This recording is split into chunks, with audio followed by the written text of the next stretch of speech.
When we took this on, we knew it was a massive undertaking. It's the biggest launch in the history of the company.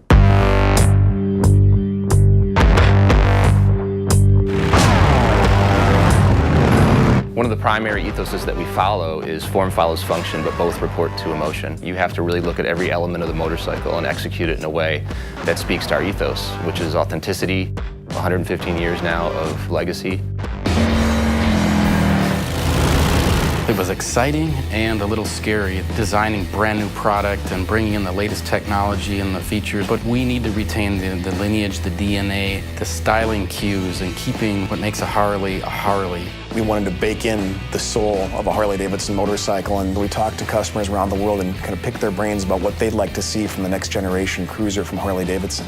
They want tradition, but they also want technology. They wanted to experience the best of both worlds, and that's what these motorcycles deliver. So there's 8 models in the lineup. Each model has a defined personality, if you will. It's about fit and it's about attitude, and they each have their own unique feel, and it will be different for each customer. They'll find the bike that they'll fall in love with.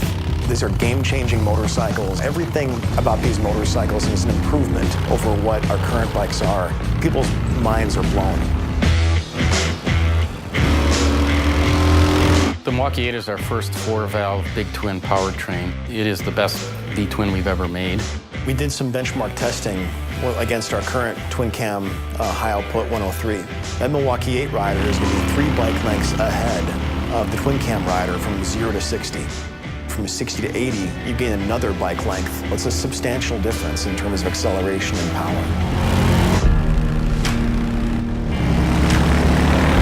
So let's talk about the Softail frame. Our very first motorcycles were rigid, so the rear wheel was actually rigidly mounted to the frame. They had a really beautiful aesthetic. There's a line that goes from the front of the motorcycle all the way to the rear axle. With the Softail, we're trying to emulate that whole aesthetic. We're trying to make the motorcycle look like it's a rigid, but it actually does function amazingly well because there is suspension that's tucked under there now.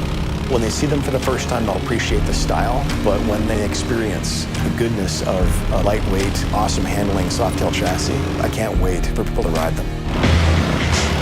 One of the things we've achieved, I think, is a perfect balance of the best of Softails and the best of Dynas. That classic hardtail look, that hidden suspension, right? But we've also brought in the best handling. We've married the look and the performance into one architecture that will serve all the customer needs. Most bikes have lost in the range of 30 pounds. The bikes feel lighter, they're easier to move around in your garage, more nimble, more flickable when you're on the road. These are the best cruiser bikes that Harley's ever built. It's amazing, absolutely amazing, the work that's been done and what we've achieved, because the bikes are beautiful, they're executed just in such a premium way. And then they just ride. They ride amazingly well.